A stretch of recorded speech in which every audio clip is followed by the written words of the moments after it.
Hello, friends. This is Dave Hurwitz, executive editor at ClassicsToday.com, here with Franz Schreker, Complete Orchestral Works Volume 2 on CPO, featuring the Bochum Symphony Orchestra under Stephen Sloane, who does all kinds of late romantic, interesting repertoire.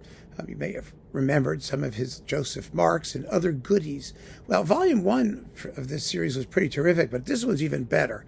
It really is, because it contains sort of the essential Schreker orchestral works. First up, you get the Prelude to a Drama, which is the expanded overture to the opera Die Gezeichneten, the Branded.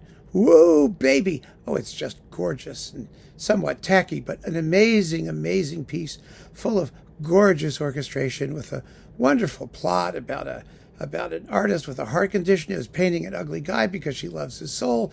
Meanwhile, he's given his pleasure island, because he's a rich, ugly guy, to the town or the city of Florence or Venice or whatever, some Italian place.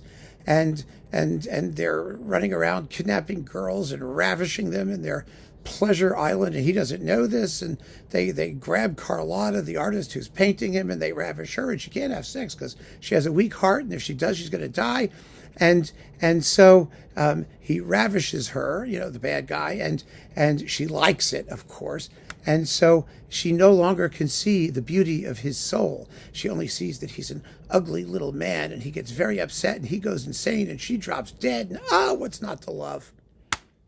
The music is gorgeous. So that's a piece you really ought to have. It's just a gigantic tone poem. It's like 20 some odd minutes long. Oh, it's wonderful. It's beautifully performed here.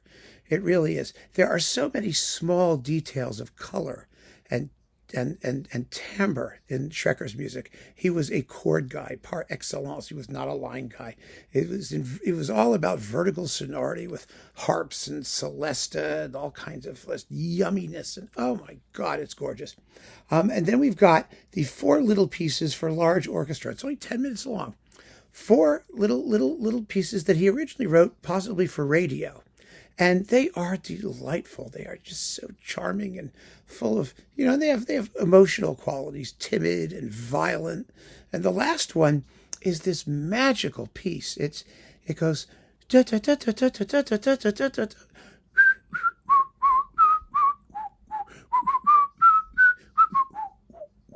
I mean, it's just an amazing little piece.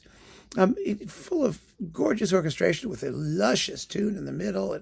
And Sloane takes that one very quickly. I actually prefer it a little slower. He's more like, because you get to hear if it's, you get to hear more of the color, the orchestration. You need time for it to register. But, it's a beautiful performance. It's lovely and it's exciting. So, that'll be a matter of personal preference. And then the last piece here is really one of the great masterpieces of the early 20th century. It's his chamber symphony for 23 solo instruments. It's a big piece. It's 25 minutes long. It encapsulates a complete 4-movement symphony. You'll notice that the opening of the chamber symphony is similar to the opening of the Prelude to Die Gezeichneten, the Prelude to a Drama. It's this sort of dreamy, hallucinatory, suspended animation kind of music. It's incredibly beautiful. The 23 solo instruments include a celesta and a harmonium and plenty of evocative percussion. It's just a beautiful, beautiful piece that you really just ought to know, a singular masterpiece. And so these 3 works on this particular disc really give you Schreker if you're not going to listen to the complete operas. But for orchestral pieces, this is where you start. And it's just, the performances are lovely. The sonics are terrific.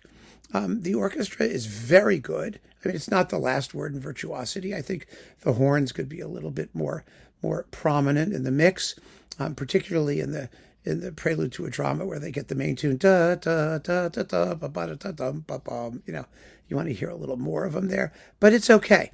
It's really okay. It's very, very well done, and the perfect introduction to this wonderful composer. He lived from, 1878 to 1934. He was running the Berlin Hochschule für Musik, the Berlin Conservatory. He was fired by the Nazis because he was Jewish, of course, and he had a heart attack and died. It's really a sad story. But his music is wonderful, and it's been undergoing something of a revival of the past years, and deservedly so. Go for this. Grab it. You'll enjoy it, I guarantee. So keep on listening, friends. Thanks for joining me.